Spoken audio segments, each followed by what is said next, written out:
শুভ সন্ধ্যা বন্ধুরা। আজ হলো 17 ডিসেম্বর, এক পৌষ মঙ্গলবার। আজকের সন্ধ্যার বিশেষ বিশেষ খবরগুলি হলো: আজ সন্ধ্যায় কিছু সময় আগে পাতারকান্দিতে এক ভয়ঙ্কর সড়ক দুর্ঘটনা। দুটি বাইক এবং একটি স্কুটির মুখোমুখি সংঘর্ষে প্রাণ হারালেন এক তরতাজা যুবক। গুরুতর আহত আরও 4 জন। বিস্তারিত থাকবে প্রতিবেদনে। পঞ্চায়েতের খসড়া ভোটার তালিকা নিয়ে আজ উত্তপ্ত প্রতিবাদ শ্রীভূমিতে। তুমুল হইচইয়ের মধ্যে আজ সংসদে পেশ হলো এক দেশ এক ভোট বিল। সরব বিরোধী জোট। আজ লোকসভায় গৃহীত এক দেশ এক নির্বাচন বিল।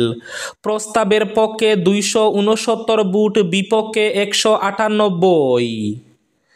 আগামী 22 ডিসেম্বর হাইলাকান্দির দলেশ্বর বাইপাসে গাড়ি চলাচল বন্ধ। এইবার রাজনীতি মুক্ত হবে পঞ্চায়েত ভোট। গ্রামবাসীর প্রিয় ব্যক্তি খেলবেন পঞ্চায়েত নির্বাচন। প্রতীক চিহ্ন ছাড়াই অনুষ্ঠিত হবে পঞ্চায়েত নির্বাচন। ভোটার তালিকায় নিজের নাম কাটিয়ে নতুন নাটক করছেন বিধায়ক সিদ্দেক। বিস্ফোরক অভিযোগ প্রাক্তন মন্ত্রী আব্দুল মুক্তাদিরের। সপ্তাহের ভেতরে পঞ্চায়েত এলাকায় কমিটি গঠন করবে কংগ্রেস। পঞ্চায়েত ভোট নিয়ে প্রস্তুতি চূড়ান্ত শিলচর কংগ্রেসের। নতুন অরুণোদয় প্রকল্পে আবেদনের গ্রামসভা শুরু। অরুণোদয় প্রকল্পে আবেদন স্বচ্ছ এবং নিরপেক্ষ করার জন্য আজ লক্ষ্মীপুরে মন্ত্রী কৌশিক রায়ের সভা। ভিক্ষা দিলে পুলিশে মামলা, কড়া পদক্ষেপ মধ্যপ্রদেশের ইন্দোরে। 1 জানুয়ারি থেকে ভিক্ষা দিলে পুলিশে মামলা। এবং শেষ খবরটি, আজ শিলচরে রন্ধন কর্মীদের বিক্ষোভ। তাহলে বিস্তারিত খবরে যাওয়ার আগে অবশ্যই ভিডিওটিতে একটি লাইক করে চ্যানেলটি সাবস্ক্রাইব করে পাশের বেল আইকনটি বাজিয়ে রাখবেন এবং ফেসবুক পেজটি ফলো করে ভিডিওটি অবশ্যই শেয়ার করবেন, যাতে সঠিক তথ্যগুলো সবার কাছে পৌঁছাতে পারে। এবার শুনুন আজকের খবরগুলির বিস্তারিত। প্রথম খবর, পঞ্চায়েত খসড়া ভোটার তালিকা নিয়ে আজ উত্তপ্ত শ্রীভূমি। বিধায়ক সিদ্দেক আহমেদ সহ হাজার হাজার লোকের নাম নেই পঞ্চায়েত নির্বাচনের ভোটার তালিকার খসড়ায়। এর প্রতিবাদে আজ উত্তাল হয়ে ওঠে শ্রীভূমি জেলা সদর। আজ দক্ষিণ করিমগঞ্জের বিধায়ক সিদ্দেক আহমেদের নেতৃত্বে শ্রীভূমি জেলা আয়ুক্ত কার্যালয়ের সামনে অসংখ্য লোকের উপস্থিতিতে প্রতিবাদ জানানো হয়। এতে বিভিন্ন স্লোগানে উত্তপ্ত হয়ে ওঠে।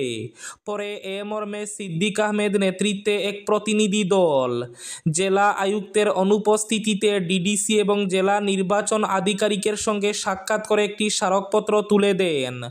পরে এ ব্যাপারে সিদ্দেক আহমেদ সংবাদ মাধ্যমের সঙ্গে কথা বলতে গিয়ে জানান, সরকারি আধিকারিকরা এই বলে বড়া খসড়া ভোটার তালিকা তৈরি করেছেন, তারা অকর্মণ্য। জেলা কমিশনারকে এর জবাব দিতে হবে। প্রকাশিত খসড়া ভোটার তালিকায় বাদ পড়েছে বিধায়ক তথা প্রাক্তন মন্ত্রী সিদ্দেক আহমেদ সহ হাজার হাজার মানুষের নাম। এছাড়াও কোথাও 30 জনকে দিয়ে একটি গ্রুপ, আবার কোথাও 1800 জনকে দিয়ে গ্রুপ তৈরি করা হয়েছে। অভিযোগ মতে রেভিনিউ ভিলেজকে ভেঙে টুকরো টুকরো করা হয়েছে। আজ সন্ধ্যায় কিছু সময় পূর্বে পাতারকান্দিতে এক ভয়ঙ্কর সড়ক দুর্ঘটনা।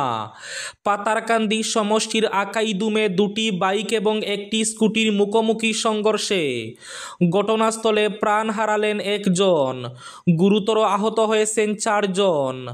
আঘাতপ্রাপ্ত 4 জনকে বর্তমানে হাসপাতালে প্রেরণ করা হয়েছে। জানা গেছে, স্কুটির মুখোমুখি সংঘর্ষে যে ব্যক্তি প্রাণ হারিয়েছেন তিনি হলেন কাটালতলী এলাকার জয়নুল হক। জানা গেছে, এনসি কলেজ থেকে বিএসসি শেষ করে এবছর পাতারকান্দি বিএড প্রথম সেমিস্টারে ভর্তি হয়েছেন। আজকে তাদের পরীক্ষা ছিল, তাই জানা গেছে সম্ভবত কলেজে পরীক্ষা দিয়ে আসার পথে এই দুর্ঘটনাটি ঘটে। আজ লোকসভায় গৃহীত হলো এক দেশ এক নির্বাচন বিল। প্রস্তাবের পক্ষে 269 ভোট এবং বিপক্ষে 198 ভোট। তুমুল হইচইয়ের মধ্যে আজ লোকসভায় পেশ হলো এক দেশ এক বুট বিল। আজ লোকসভায় বিলটি পেশ করেন কেন্দ্রীয় আইনমন্ত্রী অর্জুন রাম মেঘওয়াল। বিলটি লোকসভাতে পেশ করতেই কংগ্রেসের তরফে এই বিল প্রত্যাহারের দাবি জানানো হয়। আগেই এই বিলের বিরুদ্ধে তৃণমূলের সর্বভারতীয় সাধারণ সম্পাদক অভিষেক বন্দ্যোপাধ্যায় বলেছিলেন, সংসদে সংবিধান নিয়ে আলোচনা চলছে, তার মাঝে সংবিধান সংশোধনী বিল পেশ গণতন্ত্রের উপর আক্রমণ, ভোটাধিকারের মৌলিক অধিকার কেড়ে নেওয়ার চেষ্টা হচ্ছে। বিলটি লোকসভায় পেশ হতে তীব্র আপত্তি জানান তৃণমূল সাংসদ কল্যাণ বন্দ্যোপাধ্যায়। দেশের সমস্ত বিধানসভা এবং লোকসভার সঙ্গে পুরসভা এবং পঞ্চায়েতে একই সঙ্গে ভোট করাতে চায় বিজেপি। এর পেছনে তাদের যুক্তি, বারবার ভোটে খরচ হয়, তাই একবার ভোট হলে খরচও কমে এবং উন্নয়নের কাজও আটকে থাকে না। যদিও কংগ্রেস তৃণমূল সহ বিরোধীদের দাবি এটা গণতন্ত্র বিরোধী বিল। এইবার রাজনীতি মুক্ত হবে পঞ্চায়েত নির্বাচন। গ্রামবাসীর প্রিয় ব্যক্তি খেলবে পঞ্চায়েত নির্বাচন। পঞ্চায়েত নির্বাচন নিয়ে মন্ত্রী রঞ্জিত কুমার দাসের বড় ঘোষণা। এইবার রাজনীতি মুক্ত হবে পঞ্চায়েত নির্বাচন। প্রতীক চিহ্ন ছাড়াই অনুষ্ঠিত হবে পঞ্চায়েত ভোট। পঞ্চায়েতের সদস্য এবং সভাপতির জন্য থাকবে না কোনো দলীয় চিহ্ন। রাজনীতি হলে বিধানসভা লোকসভায় হবে, কিন্তু পঞ্চায়েতে নয়।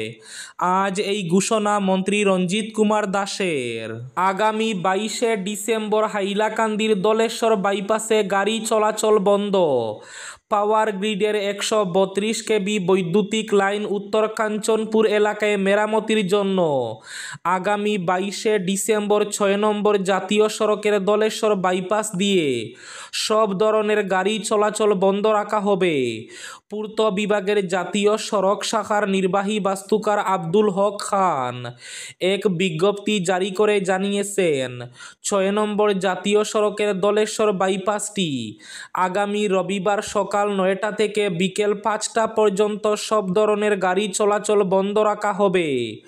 তবে বর্তমান বাইপাসের পশ্চিম দিকে অবস্থিত পুরনো দলেশ্বর সড়কটি দিয়ে ওই দিন গাড়ি চলাচল করতে পারবে। ভিক্ষা দিলে পুলিশের কঠোর পদক্ষেপের মুখে পড়তে হবে, কোনো আজগুবি খবর নয়।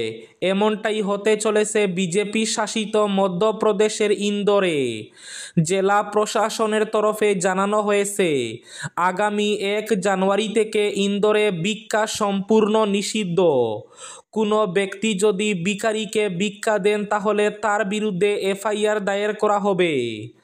মধ্যপ্রদেশের মিনি মুম্বাই হিসাবে পরিচিত ইন্দোর আর শহরকে ভিখারি মুক্ত করতে কোমর কষে ঝাঁপিয়েছে জেলা প্রশাসন। ইতিমধ্যেই ইন্দোর শহরকে ভিখারি মুক্ত করার কথা ঘোষণা করা হয়েছে।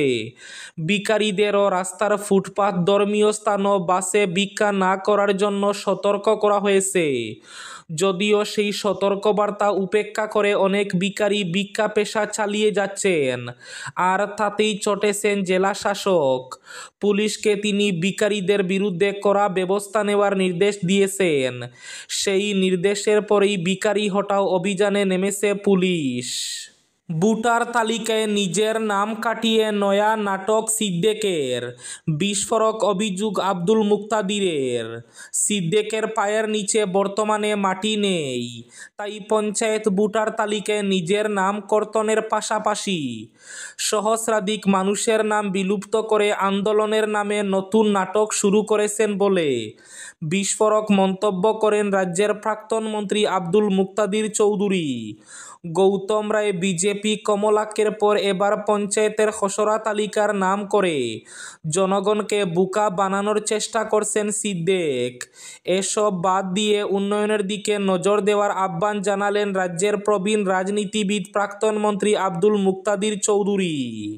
পঞ্চায়েত বুটকে সামনে রেখে প্রস্তুতি চূড়ান্ত কংগ্রেসের। আজ জেলা কংগ্রেস কার্যালয়ে সাংবাদিক সম্মেলনে একথা জানিয়েছেন সভাপতি অভিজিৎ পাল। সভাপতি অভিজিৎ পাল বলেন, কিছুদিন আগে অসম প্রদেশ কংগ্রেস কমিটি ব্যবস্থাপনায় সভা অনুষ্ঠিত হয়। সভায় সিদ্ধান্ত নেওয়া হয় আগামী পঞ্চায়েত বুট ও কর্পোরেশন নির্বাচনে দলকে কিভাবে শক্তিশালী করা যায় এবং বিজেপি সরকারের সিন্ডিকেট রাজকে দমন করা নিয়ে বিস্তারিত আলোচনা হয়। অভিজিৎ পাল বলেন, পঞ্চায়েত বুটকে সামনে রেখে এক সপ্তাহের ভেতরে পঞ্চায়েত এলাকায় কমিটি গঠন করা হবে। এবার শেষ খবরটি। আজ শিলচরে রন্ধন কর্মীদের বিক্ষোভ। কেন্দ্র এবং রাজ্য সরকারের জনবিরোধী নীতির বিরুদ্ধে সিআইটিইউর নেতৃত্বে জেলার রন্ধন কর্মীরা বিক্ষোভ দেখালেন। আজ স্থানীয় নরসিংটোলা ময়দান থেকে এক বিশাল মিছিল করে রন্ধন কর্মীরা বিইও কার্যালয়ের সামনে জমায়েত হয়ে বিক্ষোভ প্রদর্শন করেন।